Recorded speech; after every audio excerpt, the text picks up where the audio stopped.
welcome back to my channel. So again, my name is Jap. So kumusta kayo guys?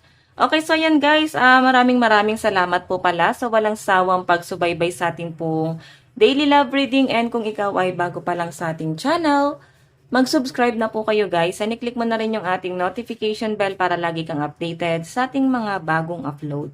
And sa mga nais pala guys, magpa-private reading, ay iwan ko na lang yung link sa atin pong description box below. Okay, so tignan natin guys, kanino bang love reading yung masasagap natin. Ito yung card mo, ito yung sa person mo. Okay.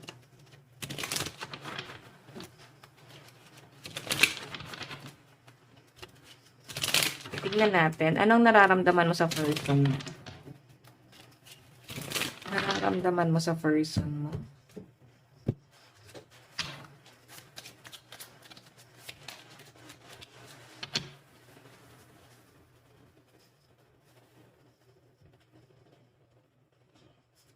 Nararamdaman naman ni person mo sa'yo.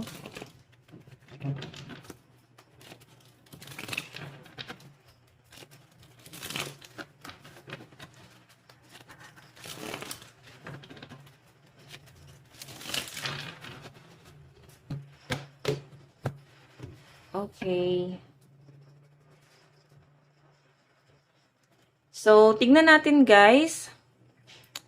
Kay person mo na, no? Anong nararamdaman ni person mo sa'yo ngayon? Meron tayong the devil. Naku, mukhang ang toxic ng person mo, guys. Masyadong mahigpit. Ang hirap huminga.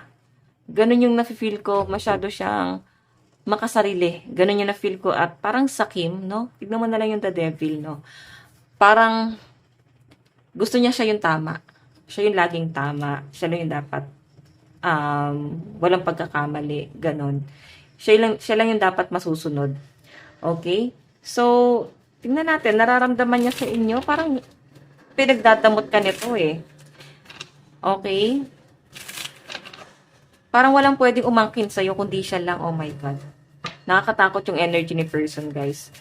Nasasaktan ka ba nito? Yung iba sa inyo, kundi man verbal, pwedeng physical eh. Oh, may karelasyon mo nga. Karelasyon mo nga to, guys. Naku, mukha may third party. Or maaaring nagawa niya na before. Or baka ikaw may pagdududa ka na sa person mo. So guys, huwag niyo daw pong i-push yung person mo kasi possible na magawa nga niya talaga na magkaroon ng iba. Okay? Malakas ang water sign, no? Cancer, Pisces, Scorpio, and Capricorn, Taurus, and Virgo. So, karelasyon mo to guys. Lahat binibigay sa'yo ng person mo sa pinapakita sa akin. And, ang problema lang sa kanya, guys, binibigay naman niya, ginagawa naman niya ang lahat. Good provider naman. Ang problema lang, guys, masyado siyang strict. Stricto. Masyado ka na niya, guys, kinokontrol. Ang toxic na niya. Ayan, ang toxic na nito. Tignan natin, guys, ano naman po ang tingin. Okay, ang tingin ng person mo sa'yo ngayon. Meron tayong the world. Ayan, tingin sa'yo ng person mo ngayon. Nagmo-move on ka daw. Parang gusto mo nang lumayo. Ayan, no? Okay, so sa nakikita ko rito, guys, pinipilit mo namang i-workout to. Ang problema lang, guys, maaring hirap din para sa inyo. Kasi parang LDR po kayo.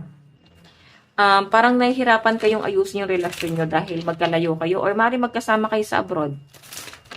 May naantay ba kayong travel na tong taong to?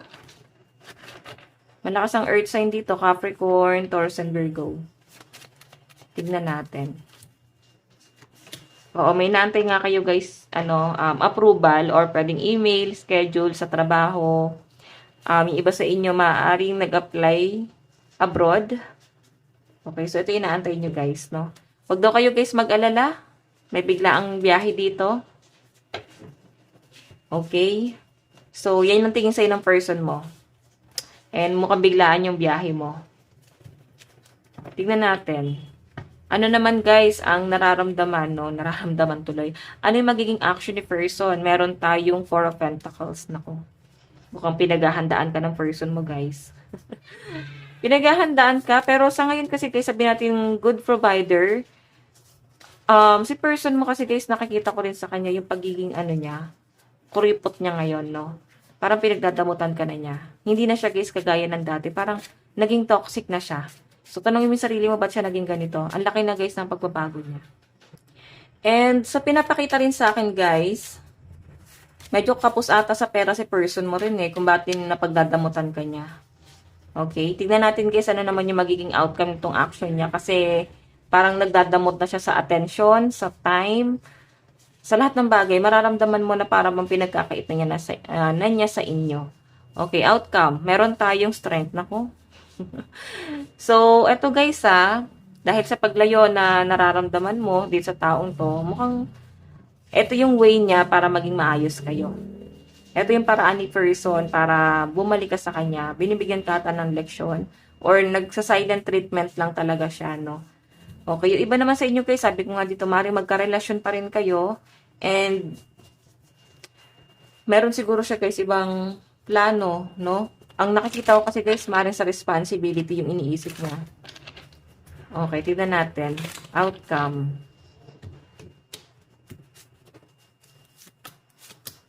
Oh my God.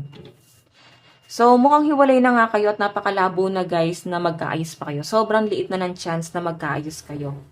Okay, ang magiging option na lang talaga ng person mo is ma-in love na lang talaga siya sa iba. Kasi, maski ikaw sa sarili mo, alam mong hirap na kayong ayusin to kasi marami na guys na apektuhan. Pero guys, kahit ganun ang sitwasyon, pipilitin ng person mo na maayos kayo. Okay? So, maaaring nararamdaman mo na nawawala na siya umaalis na siya para bang sure na siya sa desisyon niya. Okay? Or maaaring ikaw to. Nararamdaman ng person mo na para bang sure ka na sa desisyon na ginagawa mo sa buhay mo. Pero may pag-asa pa, no? Parang ganun yung nakikita ni person na kaya pang ayusin. Tignan natin guys yung bottom of the deck. Meron tayong 6 of Pentacles, 9 of Cups, and 10 of Pentacles. May pagpapatawad na magaganap dito guys. Okay, possible guys na magpatawad ka pa Okay, mukhang kahit toxic na to, ilalaban pa rin to. So guys, mas malakas po ang energy ng Leo, Capricorn, Taurus, and Virgo. Ayan, puro earth sign, Capricorn, Taurus, and Virgo, and Leo energy. Tignan natin guys, sa side mo, nararamdaman mo kay person, meron tayong 7 of Cups. Actually, meron kang ibang option. Marami kang responsibility. Hindi lang ito yung pinagtutunan mo ng pansin. Sobrang focus ka ngayon sa career mo, sa mga mas importanteng bagay. Sobrang abala. Yan ang nakikita ko sa inyo. Ano man yung nararamdaman mo sa kanya, guys, parang nagiging option mo na lang siya sa dami ng ginagawa mo dahil sobrang abala ka. Okay? Tingnan natin.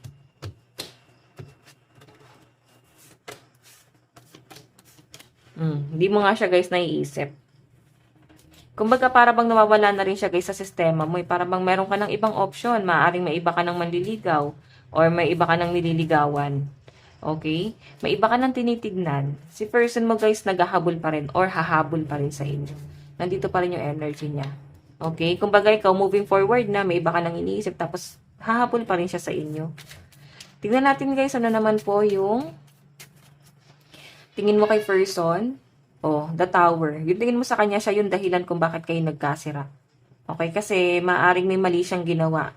Yun na nga guys, is yung pagiging toxic niya, pagiging madamot niya, pagiging selfish, makasarili, narcissistic, gaslight, no? Ginagaslight ka niya kasi maaring nagkaroon ng third party rito at ikaw yung sinisisi niya, ba't nangyari yon? Ikaw yung sinisisi niya, ba't kayo nasira? Okay?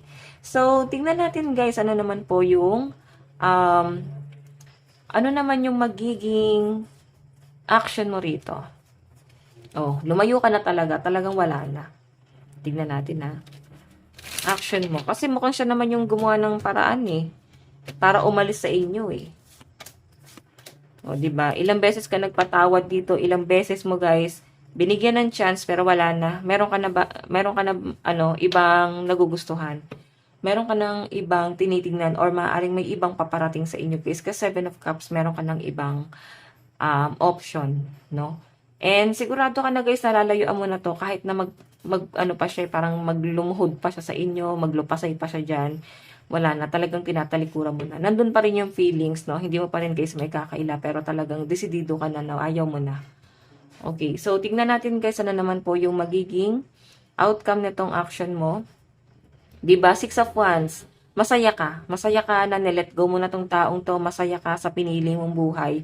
Masaya ka sa bago mong partner. Masaya ka sa bago. bagong paparating. Okay? Ito kasi kay Six of Wands, manliligaw or nanliligaw. Okay? Meron ka bang nililigawan? Or meron ka manliligaw? So, hayan. Mukhang masaya ka sa bago mong karelasyon at mukhang nagkakaigihan naman kayo. Or magkakaigihan kayo to. Kung di pa siya guys paparating, possible na paparating na to. Page of Wands, bagong feelings yung namumuo sa inyo guys, no? Kumbaga, ngayon bigla ka nagkaroon ng realization na gusto mo na palang mag-settle, no? Mag-settle like, magpundar, mag-focus sa family mo, at tuloy-tuloy pa yung blessing sa inyo guys. As in, napakaganda nito guys. Nakikita ko yung pagiging workaholic mo dito. Okay? So, sa side mo, napakalakas po ng mga water sign, Cancer, Pisces, Scorpion, Fire sign, Aries, Leo, Sagittarius. Okay? Maaaring nasa 5%, out of 10%, 5% earth sign, Capricorn, Taurus, and Virgo. Okay, malakas yung water and fire. Dito kay person, malakas ang earth sign and Leo sign. Leo sign. Leo energy. Okay? So, tingnan natin guys. Saan na patungo?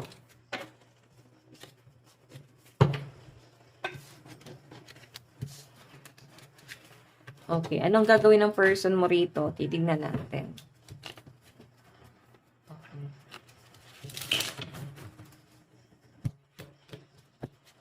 Anong gagawin ng person mo rito?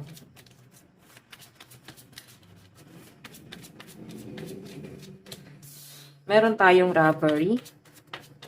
Parang pinagnakawan ka ng taong to. Inisahan ka ata nito sa pera eh.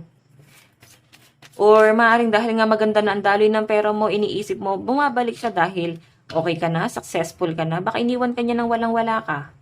Or maaaring mararamdaman mo na parang gamit ka na lang para sa kanya.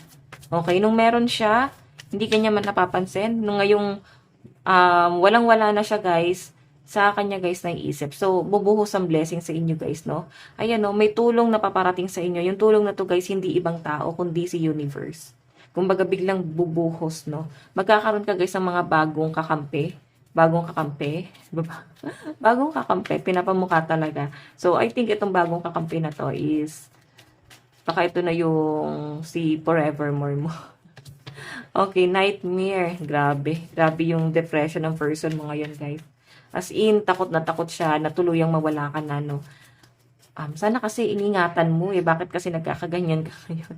Diba? Yan gusto ko sabihin sa person mo. Sana iningatan ka niya. Tignan mo naman siya ngayon. Diba? Nagkakaroon siya ng anxiety. Oh my God. Wala. Pinupurso mo na talaga yung bago ngayon. May iba ka ng karelasyon ngayon. At masaya ka sa bago mo ngayon. Okay? Mukhang may kasalan na dito, guys. Confinement. Kumbaga, sure ka na talaga. Oh my God, guys. Ba't parang hinahabol ka ng person mo? Yung iba nito, guys, kahit may asawa na kayo, kahit may anak na kayo, talagang patay na patay pa rin sa inyo tong taong to. Okay? Para bang sinasabi, gawin mo na siyang third party. Oh my God, ba't nagkakaganon? Pero guys, grabe. Ngayon niya guys, nare-realize in the near future or possible na sa future, nare-realize niya na mahal ka pala niya at hindi niya hayaan na sa iba ka mapupunta. So, pag-iisipan mo siya ngayon. Kasi mukhang ikakasal ka eh. Okay, ikakasal ka sa iba. O yung iba naman sa inyo guys, maaring sa kanya pa rin, pero nandun pa rin guys yung takot mo, doubt mo dahil nga sa pinagagawa niya sa inyo dati. Maaring kailangan mo muna guys, mawala yung mga doubt mo sa taong to. Kasi hindi biro para sa inyo yung ginawa niya guys eh. Okay? Napaka big deal nito para sa inyo. Okay, so pag-isipan mo daw munang mabuti guys, kasi sa pinapakita sa akin, maaaring new person talaga yan, no? May kasalan, mukhang mabubuntis ka. Maaari iba sa inyo, meron ka ng karelasyon talaga ngayon at masaya ang relasyon mo ngayon. Okay, kasama tong person mo ngayon. Or maaaring new person na paparating sa inyo. Tignan natin guys, love advice, meron tayong compatibility. Diba? Sabihin, compatible ka sa person mo ngayon. Or sa paparating mo, new person. Hindi na guys si ex yung nakikita ko eh. The Sacred Woman. And meron tayong The Silver Waterfalls. Tignan natin guys, mensahe sa inyo ni past person, no? Mensahe sa inyo ng past person mo. I was my fault, but I blame you. Kagaya na sabi ko sa inyo guys, narcissistic, diba? Kasalanan niya, pero ikaw pa rin yung sisihin niya. Mensahe niya, I regret lying to you. Diba? Ang dami niyang kasinungalingan at sobrang sising-sis itong taong to, guys. Okay, so nasa inyo pa rin, guys, ang desisyon. Patatawarin mo or pipiliin mo na yung bago. Okay?